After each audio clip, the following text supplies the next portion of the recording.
Most people walk into the gym thinking the same thing. If I want to get strong, I need to lift heavy weights. Barbells, dumbbells, machines. The heavier the weight, the stronger you must be, right? But here's something interesting. There are people who can pull massive numbers on gym machines, yet they struggle to do even one strict pull-up. And when that happens, something doesn't add up. Because real strength isn't just about moving weight. Sometimes the real test of strength is moving your own body. And today, we're going to talk about 3 calisthenics exercises that don't just compete with weights. In many ways, they actually outperform their gym alternatives. Now, before anyone in the comments starts a civil war between team weights and team calisthenics, let's be clear about something. Weights are great. They build muscle, they build strength, and they're one of the best tools ever created for fitness. But certain bodyweight exercises force your body to work in ways machines simply can't replicate. They require stability, coordination, and something called relative strength, which means how strong you are compared to your own body weight. And once you develop that kind of strength, it carries over into almost everything physical: sports, climbing, wrestling, even everyday movement. So let's start with the first exercise. The first exercise is the pull-up. Now, if you've been in a gym, you've probably seen the Lat Pulldowns machine. Someone sits down, grabs the bar, and pulls it toward their chest. It looks very similar to a pull-up. Same general motion, same back muscles working, but the difference is the environment your body is in. On a lat pull-down machine, you're seated. Your legs are locked under a pad. The weight stack moves on a fixed track. And because of that setup, the machine stabilizes most of the movement for you. But with a pull-up, none of that support exists. You're hanging freely from a bar with your entire body weight suspended in space. Your grip is supporting your weight. Your core has to stay tight so your body doesn't swing around like a chandelier. Your shoulders and back have to coordinate perfectly to pull your entire body upward. It's a completely different demand on your body. And here's the interesting part. You'll often see someone doing extremely heavy lat pull-downs in the gym. They look strong, the weight stack is flying, everything seems impressive. Then they walk over to the pull-up bar and suddenly gravity becomes their worst enemy. They jump, they kick their legs, they wiggle around, and the bar wins every time. And that's because machines train strength in a controlled environment, while pull-ups train real strength that requires your entire body to work together. When you get stronger at pull-ups, you're not just building your back, you're building grip strength, core stability, shoulder control, and coordination all at once. That's why the pull-up has such a strong carryover into sports and real-world performance.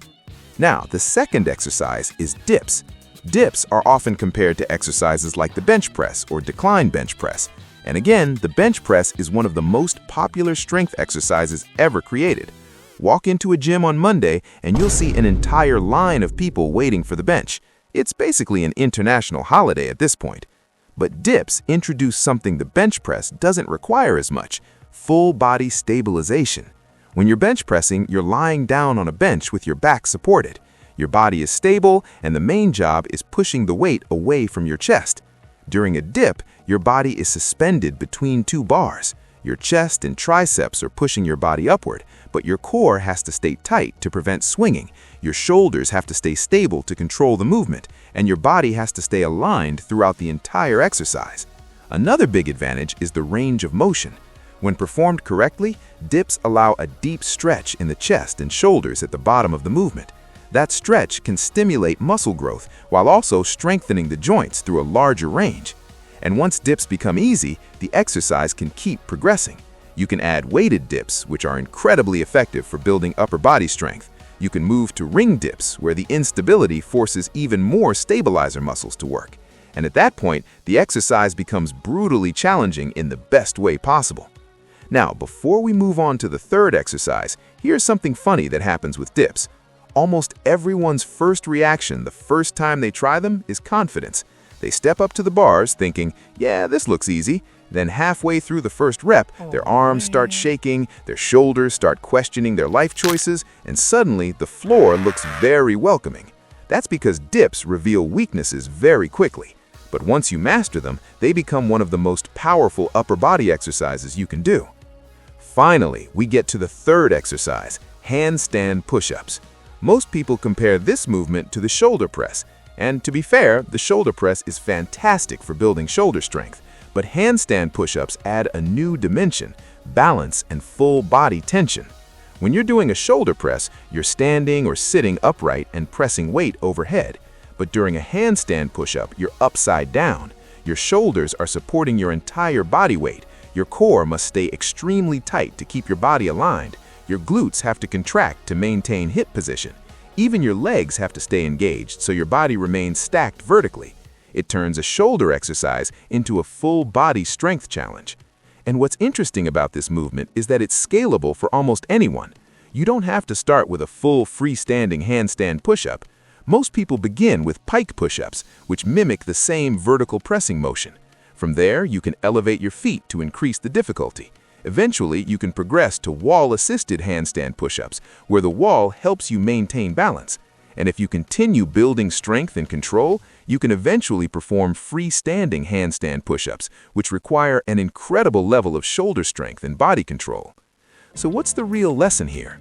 It's not that weights are bad or that calisthenics is magically superior. The real takeaway is that exercises like pull-ups, dips, and handstand push-ups force your body to develop strength in a more integrated way. They train your muscles, but they also train coordination, stability, and control over your own body. And that kind of strength carries over into almost every physical activity. If someone can perform strong, controlled pull-ups, deep dips, and strict handstand push-ups, they've built a level of strength that goes far beyond just moving numbers on a machine. And the best part is that these exercises don't require a huge gym setup. A pull-up bar, a pair of dip bars, and the ground beneath you are enough to build an incredibly strong body. Because at the end of the day, the real test of strength isn't just how much weight you can lift, it's how well you can control your own body. And once you master that, you've unlocked a completely different level of fitness.